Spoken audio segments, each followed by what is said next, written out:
What's up, everybody, and welcome to Touching Tornadoes. My name is Conrad, and how are you, buddy?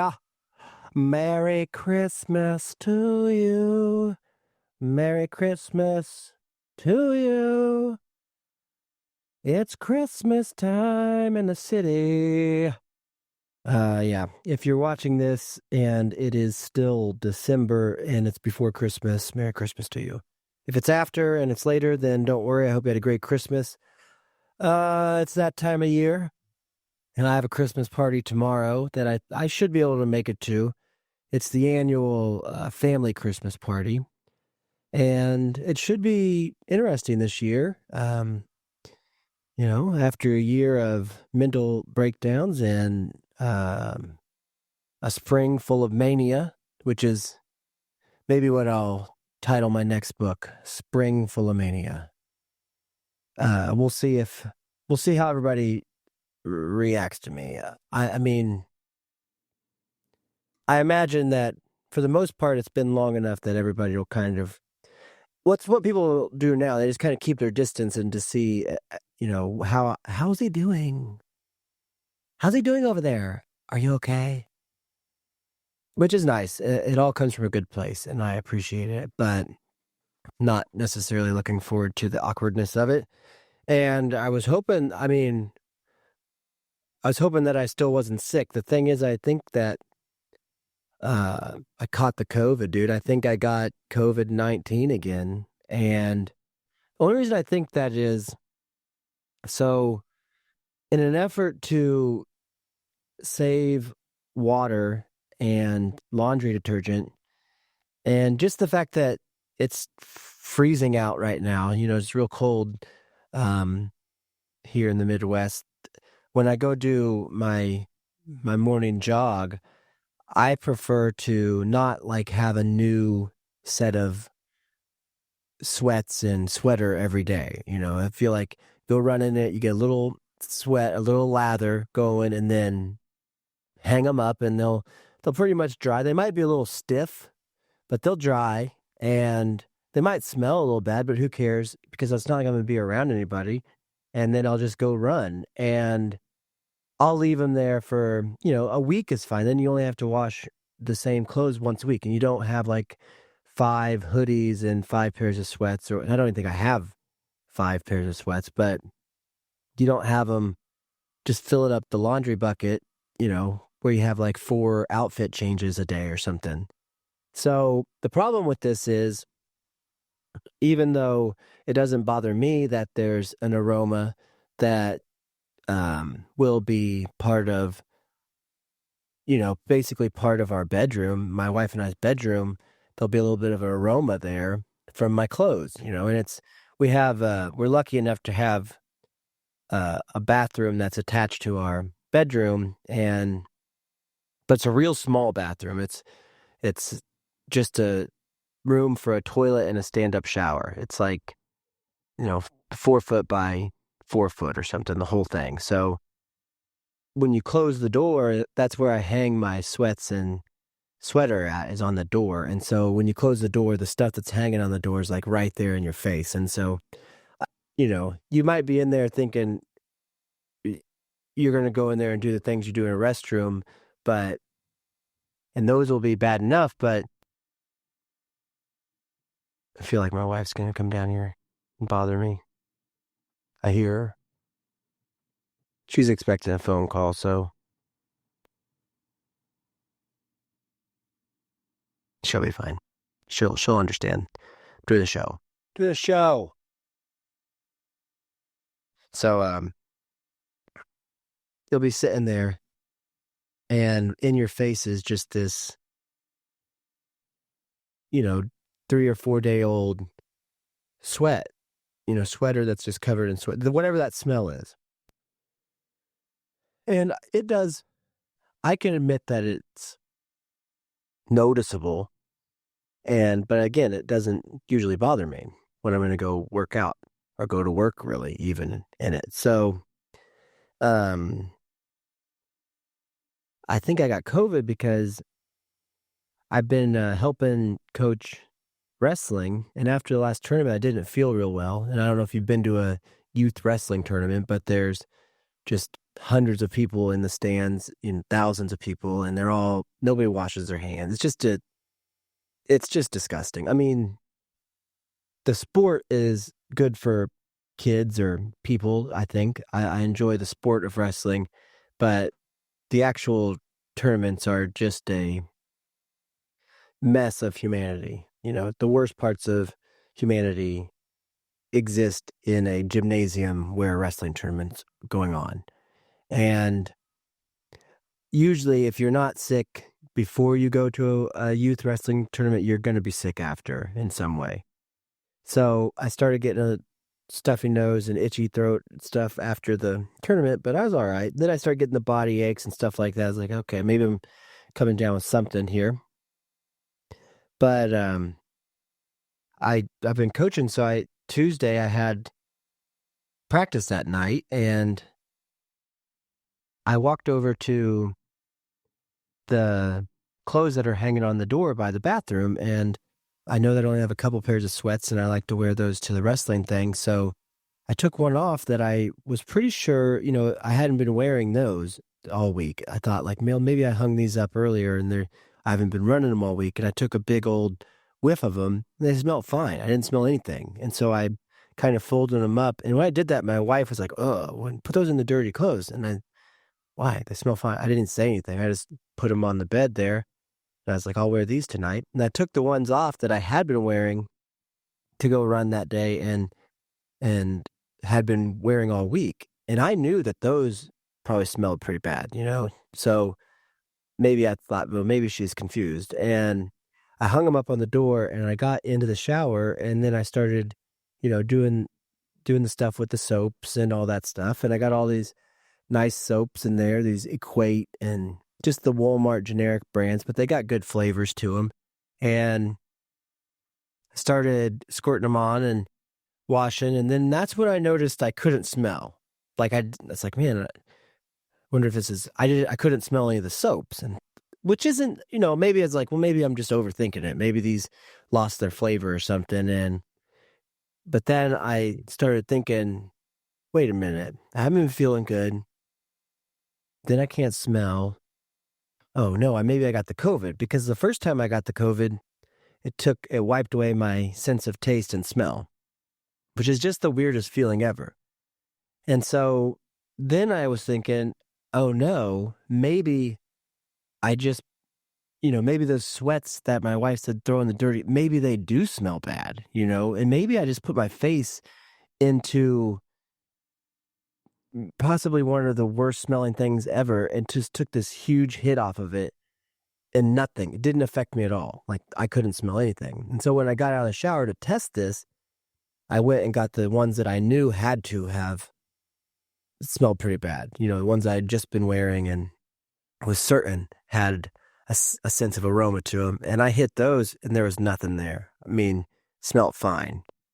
So then that's when I realized I got the COVID, And so, but it's not, I don't think it says, I don't think people care anymore. People realize that I don't know, it was bad, and when it first come out, but now that we're on like the third sequel of COVID, like it's like the Rocky Five of viruses now, where people are aware of it, and they might go get it, but they don't care. They're not happy with it. It's not gonna make the news or nothing.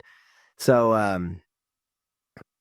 I took off to my dad's because he said he wasn't feeling good either. So that's something I like to do. I'll check in, and, if an older person already has an illness, then I'm fine with going over there. But if they're not sick, I'll leave them alone. But I was under the assumption that he probably got what I got. So I went by and got him his favorite lunch and some of his favorite hot sauce from Taco Tico, and thought, I'll bring him some of this hot sauce. It'll clear his sinuses and he'll start feeling better. And drove down to his house and went in. I don't know if he's got COVID or not. I was feeling awful at this point. This was yesterday, and just the body aches and the sniffling and everything. I feel a lot better now. I don't know if I sound better, but I do feel a lot better. And I went in, and he was like Igor, dude, coming out of the his bedroom. He was fully dressed, which is nice, and looked as if he wanted to go get something done that day, but he just sounded and look and the way that he was talking just awful. So, and he texted me this morning that he's still down and feels worse than yesterday. So I didn't get as bad, but there's also a part where I got my immune system. Um, my brain may not be operating all the time as well as others, but or maybe it's operating 10 times as fast as others. I don't know, but my immune system is fine. I try to keep that pretty good, dude. I'll take my omega-3s. I don't know. I've been taking Flintstone Vites, and so then I've been doing my exercising every day. So I'm feeling pretty good. If I catch something, I can usually kick it out of me pretty quick. My dad's the opposite, dude. He's been treating his body like some sort of science experiment, just how much I don't know if he's trying to see how much liquor you can just put, in your body and still function, great, but he's doing good. He's doing better than he was, but his immune system's down.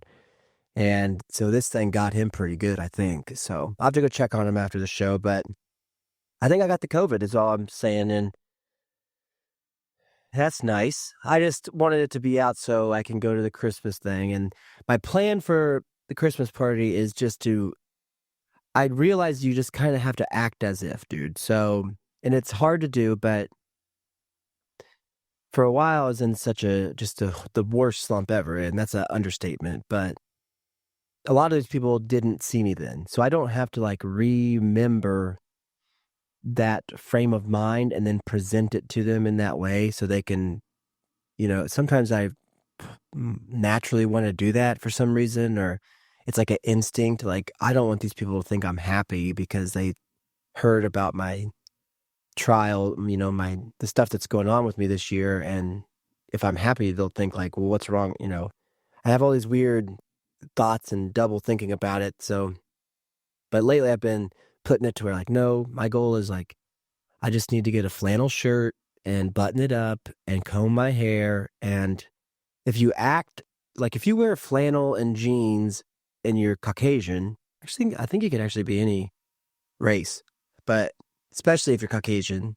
And I've never been any other race, so I don't know if this works. But for me, I think that if you present yourself that way, where you got a button-up shirt on and the nice jeans and comb your hair and stuff, and if I can just do it and get my smile out, people, because they won't all talk to me, the presentation looks like you got your stuff together.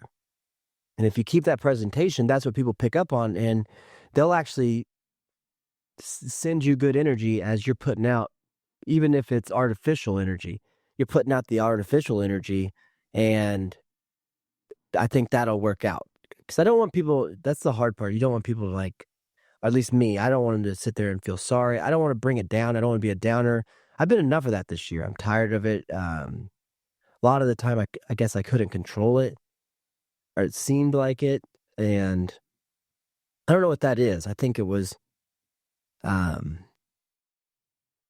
basically you just get this identity shift, and it takes a while to piece together the part of, once I got my diagnosis, at first I was fine, but then it all kind of sunk in. Then I realized, oh no, there's a lot of behavior I wouldn't have acted like had I known that this maybe was affecting my brain or something.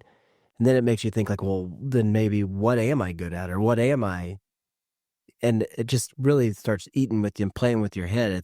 Then they give you these medications, which are supposed to help, but it is kind of strange when they give you, you're having you're in this horrible place coming down from this mania into this depression. I'd never even been in that before. And then so you get in this bad spot, then they give you medicine that may or may not cause you to have like even more of those bad thoughts. It's like, we're going to give you this to help you with your negative thoughts and you know, your thoughts of worthlessness, but there is a possibility that this medicine could cause more and more intense. So just let us know if that happens. It's like, yeah, I will. And they did. So, um, I actually,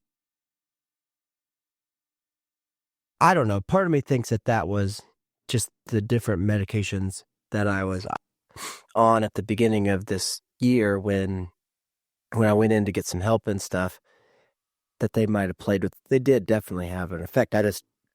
To what degree and to how much everything was, I'm still not. It doesn't matter. It just did. And the funny thing is, none of it really matters. You just get through it, and then hope that you're good moving forward. Kind of. That's kind of where I'm at now. That's the approach I'm starting to take or trying to take. So, anyways, I did finally share the show on Twitter, and I have not put on Facebook yet. My blog, and I'm still kind of I've never really done I don't know exactly how I'm trying to approach this whole project. That's the biggest thing. So it's hard to want to present it and share it and say, "Hey, check this out," when even I at the time don't know exactly how I want it to be. Um, because the thing is, when I got hit with, this is what's wrong with you, which is maybe the wrong way to look at it. This is what's right with you, you could say. It's just the way I am. Get hit with that diagnosis, there's this big part where you start looking at the bad things, the bad symptoms, everything that's going on with it, and then you get into this blame and shame and all this stuff that you're broken and incapable and ruined things, and then you don't know if it was the disorder or your own self, and it just gets you in this weird spiral of crap. And I was the only way I really learned about all of that was listening back, to other people's shows and trying to find like relatable stories of people that had went through like a manic event or something like that, and then be like, okay, yeah, dude, I've been there, or now I get it that a lot of this could be brain chemistry. I think a lot of it is mindset too, and a lot of it is substances and stuff like that. It's just how our brains are. Everybody's just different, but there is similarities that I was looking for to figure out if I was alone or not. And I found a bunch of shows, and so I thought, well, I could do that, Obviously, I thought that. I'd been doing shows for a long time, but when trying to put all this together or to figure out how I wanted to move forward with, doing a show, do I want to move forward? There's a couple months there where I'd kind of shut down from everything, and only because I didn't know which part was really me. Like, that's what's so weird about getting diagnosed. It's almost unfair, like, because then I don't know how to explain it. You get this part in your head, like, well, would I have done any of that? Or was the only reason I was doing that because of this thing that's going on with me? But as I pulled myself out of that and realized, who cares if that was the reason? Do I this is what I've always wanted to do. This is what I've been doing for so many years. Well, I'm not going to quit on it now. And even if the past didn't go the way that I wish that it would have, it doesn't matter. It went the way that it went. So I got to move forward and keep trying to do what I've been trying to do. But there was a few months there where I haven't, really checked in with any of the stuff that I used to be a part of. And so just been isolated basically from my old life. And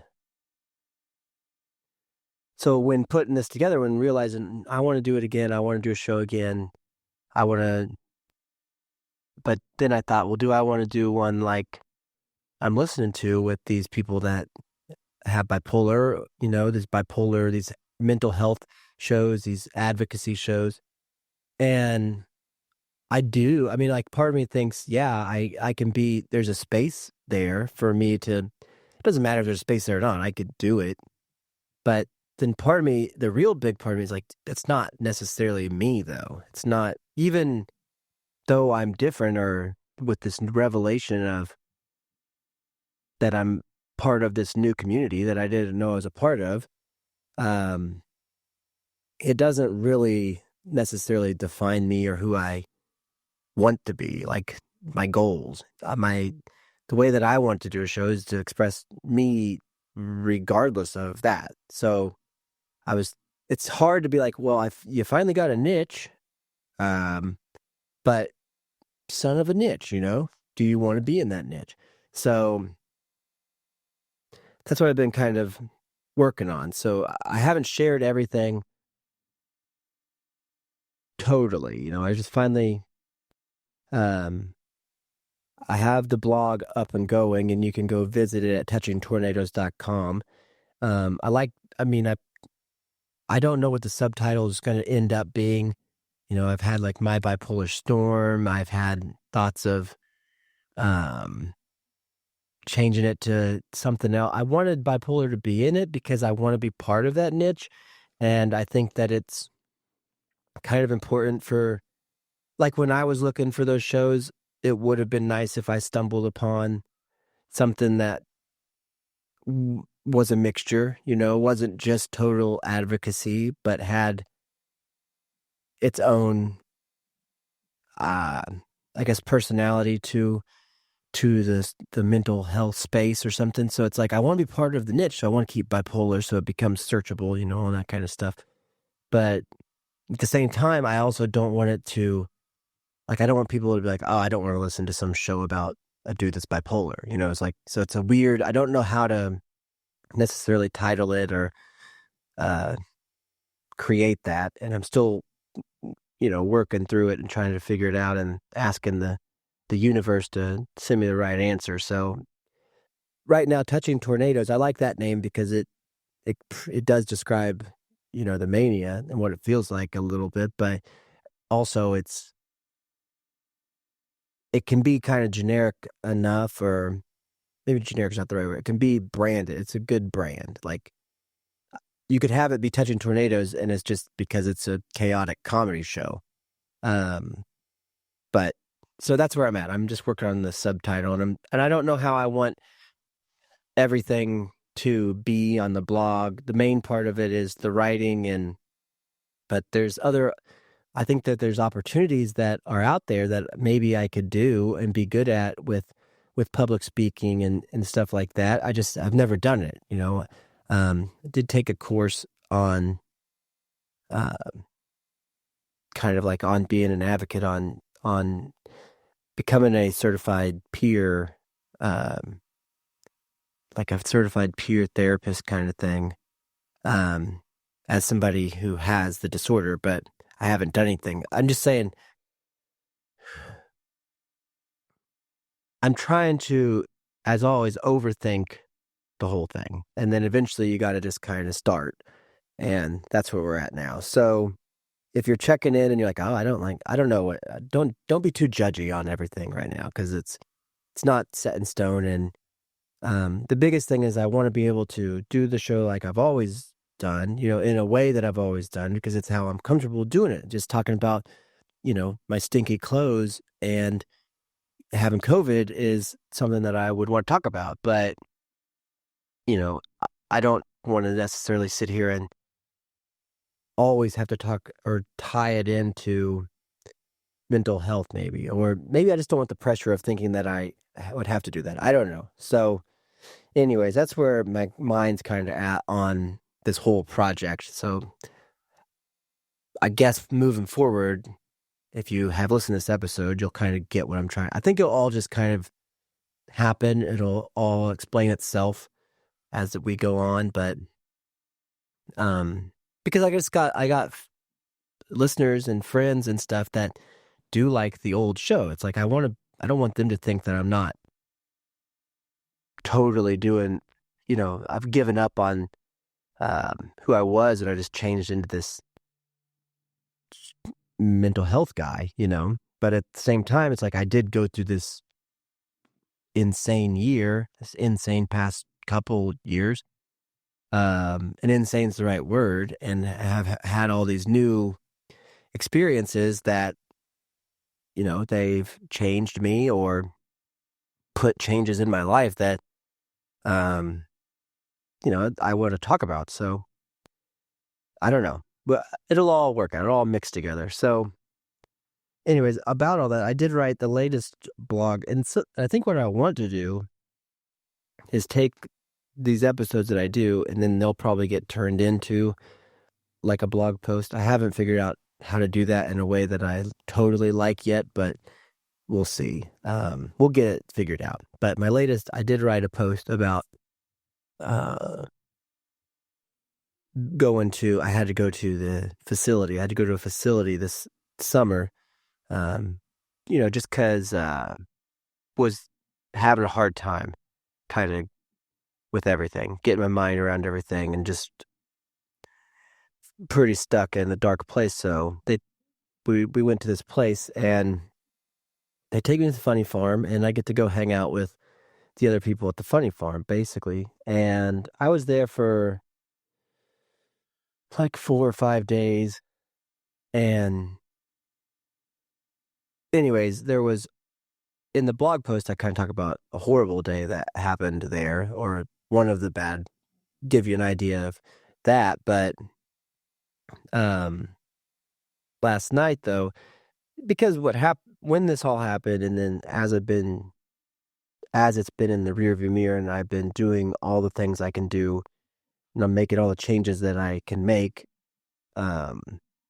since then, whether it be going to therapy or a lot of, more than even that, just a lot of reading and education on my own time, of just trying to find my place, where I'm at, who I am, what I can do, what I want to do, just all these different things. And a big part of that whole process too, since I went there this summer, and coming back, and all of the consequences of everything, is that I got 2 kids. I got a wife and 2 kids. That this was a shock. One, they had to live through the mania part, where dad's just this energetic, overly energetic madman. And then they see this drop off, and all of a sudden their dad's getting taken to rush to the funny farm, and then I'm just totally not myself, totally depressed, and think I can't do anything. And that's never been me. So it's like, this been pretty bad, for younger people to be around. And I guess it's just so different. It's just been they've had to go through all that with me, and it sucks. That's the sucky thing. So I've done everything I can, and will continue to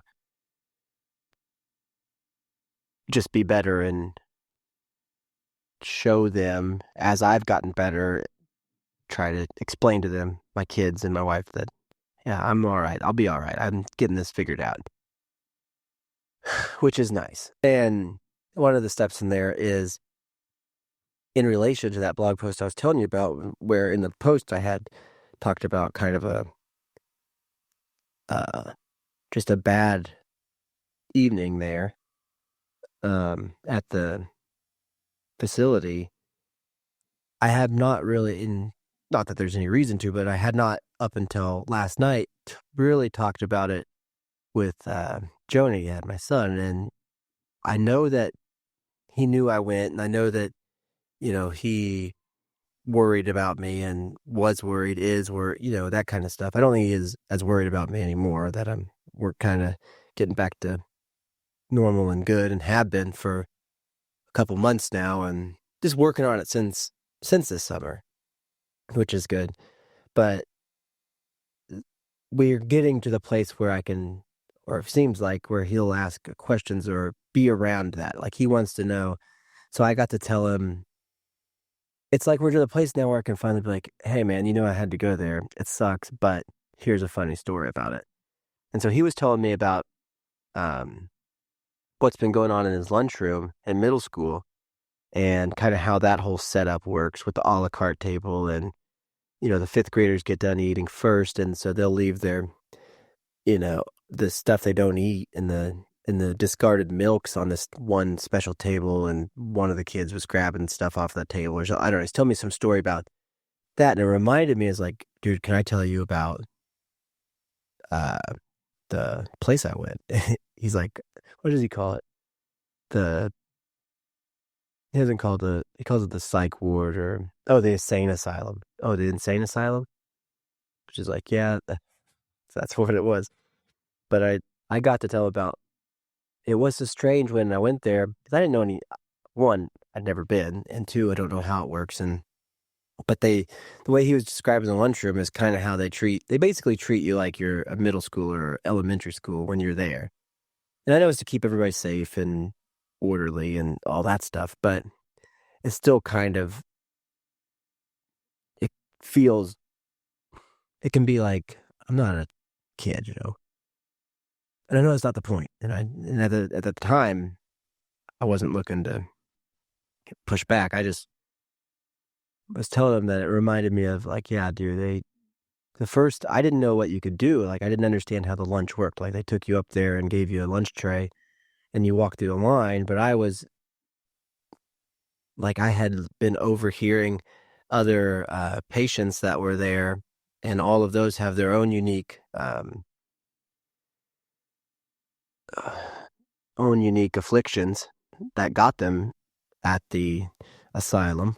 So it's like I'm keeping my head on a swivel, wondering like what's going on with that guy's got this going on and this guy's got that going on, and this lady's doing her thing. And that's an odd position to be in. I'm sure it's odd for all of them, although it seemed like every other patient was completely comfortable being there. Had been there many times, and I was the new kid on the ward, on the block. And so I didn't know. I'd heard them talking about like how expensive. I didn't know if we had to buy lunch. I didn't know if they're going to bill me, and it's like $100. So I didn't want to eat anything, and I just get like the littlest I could get and go sit down and eat it. And I just noticed all these people piling stuff. I was telling Jonah that there's this one guy there, really the only guy I talked to, or he talked to me, probably is a better way to put it. But one day I was sitting because there was nowhere else. I went and sat by him, and the celebrity he most resembles would be like Professor Snape from Harry Potter. Just long black straight hair and very tall, and scar on his face because this guy had a scar on his face from getting shot in the face. So he told me about that story where he was at the shelter and got in a fight or something, and a dude shot him in the face. So I was like, okay, yeah. Do I belong here? It's like, well, you're here, so I guess you do. Usually when you get to that position, that's kind of the thought process. At least it was for me. I don't feel like I should belong here. It's like, how did I get here? Oh, I must belong here. But I sat down, and he had just had like meatloaf stacked on top of whatever. They had like usually they had a couple main course options, and then you could grab yourself like an Uncrustable and a carton of milk and maybe some peaches. And this guy just had everything loaded. So he was diving in. He's like, man, the food here is freaking good, dude. He was going into it. And I hope my wife doesn't come in here and bother me. Surely she won't. What are you doing?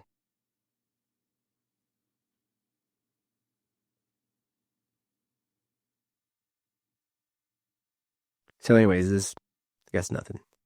No answer. I sat across from him, and he started telling me about like he's gonna be able to get out of there in the next day or so, and they're gonna give him a little bit of money. And he's like, dude, I'm just trying to come up with this list. And again, I was pretty down at this time, and I'm good at lists, but I didn't really want to. It's like, okay, it's like, I just wondered if you could help me with this list. Just some stuff I might need. It's like, need for what? He's like, so I get out of here. Um, I think I'm gonna be going out to the woods. I'm gonna go live in the woods, man. I was like, all right. Well, what do you got on your list? Let me see your list. It's like, well, right now, um, I got a tarp. I'll use that as like my house and machete. Um, and that's it. And I was like, you might need, I mean, what do you, he's like, well, I got the machete. I can, use it. They're actually pretty good for a lot of things, hunting, cutting down brush, making your bed, making your area, can hide them easy. Like, oh, okay. And then I got a tarp. I was like, well, you might need a little bit more than that if you're going to, how long are you going to be out in the woods? Like, I'll just stay there this summer. All right, man, that sounds good. It's a good plan. In my mind, I'm like, I got to get out of here, and I don't want to go live in the woods, and I don't want to get shot in the face. And is that what I'm going to be right now? And not to say that this guy's a bad guy. He's actually really nice. And it's a dang shame he got shot in the face. And I hope he had a great time in the woods because he got out the next day, and, I know he went to get his machete and his tarp.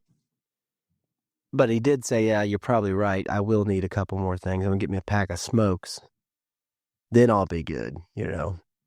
So I don't know what was totally wrong with this guy. That's the thing about these places. It's not that everybody in there has got like bipolar or something. Everybody's got their own deal, and I think they would tell you if you asked them. It seemed like some of it's kind of obvious for some of them, but um, I didn't inquire with him or anyone else about what they were in for or why. I would overhear it sometimes, and it was frightening enough it was frightening enough, to think that everybody was there for the same reason as me. And then sometimes when you'd hear fly there, it's like, oh my gosh. And so, anyways, I got out, and so far, lucky, fingers crossed, haven't been back. But it was nice to be able to tell Jonah that this guy was giving me his camping list, and Jonah was like, what's on it? I was like, he just had a tarp and a machete. And Jonah was cracking up. I was like, that's all he was going to bring? You didn't want to bring any food? It's like, I don't know. That's why it's funny, buddy.